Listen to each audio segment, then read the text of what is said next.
بسم اللہ الرحمن الرحیم۔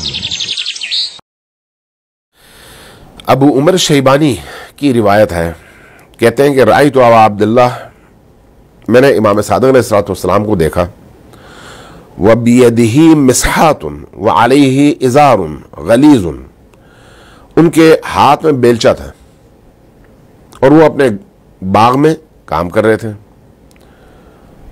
يَعْمَلُ فِي حَائِطٍ لَهُ وَالْعَرَقُ يَتَصَابُّ عَنْ ظَهْرِهِ، ان کی پشت پر جو ہے پسینہ ہی پسینہ تھا۔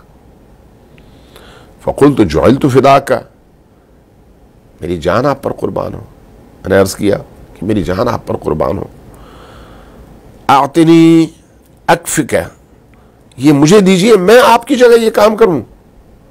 فرمایا فقال لی انی احب ان یتعذر الرجل بحر الشمس فی طلب المعیشہ، نہیں، مجھے پسند ہے میں گرم، کڑکتی، تپتی، چلچلاتی دھوپ میں محنت کروں، پسینہ بہاؤں، تاکہ حلال کی روزی حاصل کر سکوں، حلال کا رزق لے کر میں گھر آ سکوں۔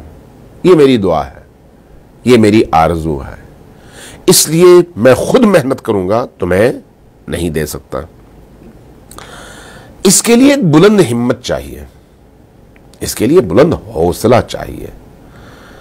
جب تک انسان کے اندر ہمت نہ ہو، اس کے اندر حوصلہ نہ ہو، اس کے اندر محنت کی توانائی نہ ہو، اس کے عزائم بلند نہ ہو، وہ اس طرح سے محنت کبھی بھی نہیں کرتا۔